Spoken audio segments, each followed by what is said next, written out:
بسم اللہ الرحمن الرحیم۔ اس کے بعد حقوق اللہ کا معاملہ ہے۔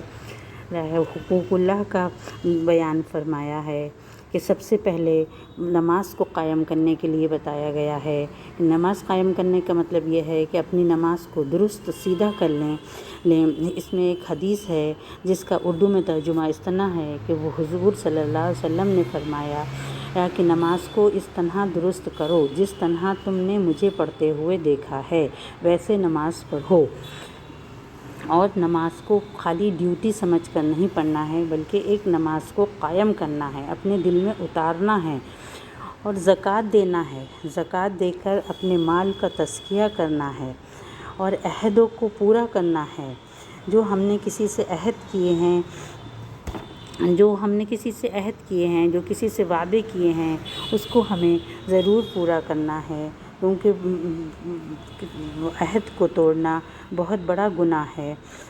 اگر عہد کو توڑنا ہے تو علی الاعلان عہد کو توڑنا ہے، یہ نہیں خاموشی سے بیٹھ کر عہد کو توڑ دیں۔ عہد جو ہے وہ خواہ بندے سے ہوں یا اللہ سے ہوں، اس کو پورا کرنا ہے۔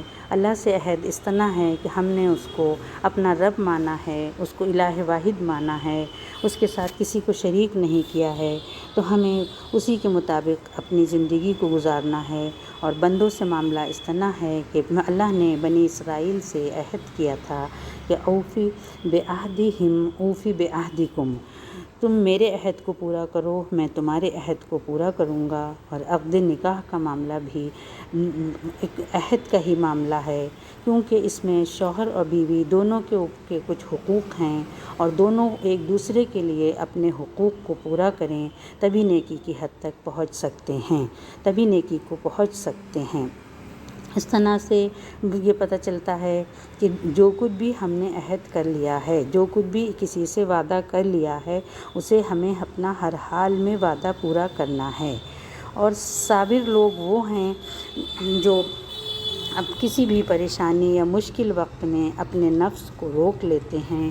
کوئی بھی ان کے اوپر کوئی جسمانی پریشانی ہو، مالی پریشانی ہو تو وہ اس وقت اپنے کو کوئی رونا یا کوئی فوت ہو جائے تو کوئی رونا دہاڑنا یا چلانا نہیں چاہیے، بلکہ اس وقت ہمیں صبر کا مظاہرہ کرنا چاہیے، 2 نفل پڑھ کر اور اللہ کے آگے گڑ گڑانا چاہیے۔ اگر کوئی فوت ہو چکا ہے تو اس کے لیے دعائے مغفرت کرنا چاہیے، اور اگر کوئی جسمانی پریشانی، بیماری ہے یا کوئی اور تکلیف ہے تو اسے اللہ کے آگے گڑ گڑا کر اس سے مدد کرنا چاہیے، اس کو دور کرنے کے لیے۔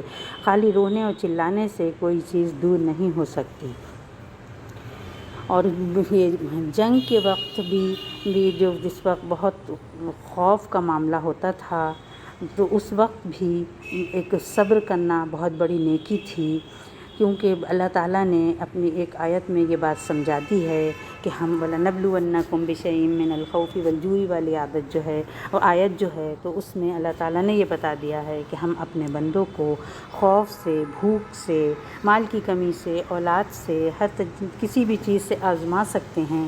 تو اس آزمائش میں ہمیں اللہ تعالیٰ کے لیے سے پورے اترنا ہے اور ہمیں صبر کر کے کرنا ہے، کیونکہ اللہ ان اللہ مع الصابرین، بے شک اللہ صبر کرنے والوں کے ساتھ ہے،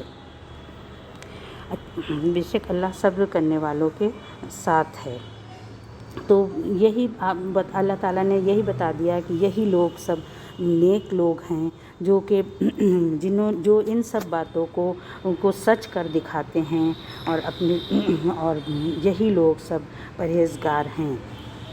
ایک بات حقوق العباد میں یہ رہ گئی تھی کہ ایک بخاری اور مسلم کی حدیث میں ہے کہ جو رشتہ داری جو قربت والوں کے اوپر خرچ کرے گا اس کا دگنا اجر ہے، ایک تو حق ادا کرنے کا، دوسرا صلہ رحمی کرنے کا۔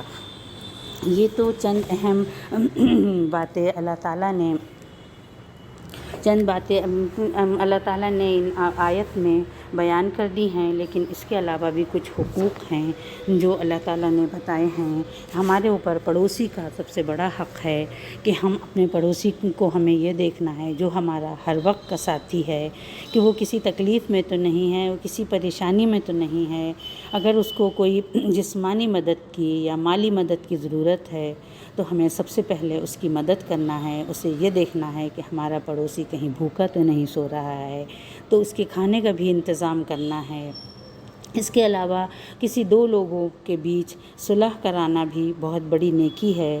کوئی دو لوگ آپس میں جھگڑ چکے ہیں، ناراض ہیں، کوئی نا اتفاق میاں بیوی کی نا اتفاقی ہے، تو اس کو بھی ان دونوں کے معاملے کو سمجھ کر صلح کروانا سب سے بڑی نیکی ہے۔ اس کے علاوہ جو سلام کرنا اور سلام کرنے میں پہل کرنا، یہ بھی سب سے بڑی نیکی ہے۔ ہم نیکی کی تربیت بچوں کو اس طرح کر سکتے ہیں کہ معصوم بچہ ہے، اس کو ہم سب سے پہلے اشارے سے سلام کرنا اور مصافحہ کرنا سکھائیں۔ اس کے بعد جب وہ تھوڑا بولنا سیکھے تو اس کو بول کر سلام کرنے کی تربیت دیں۔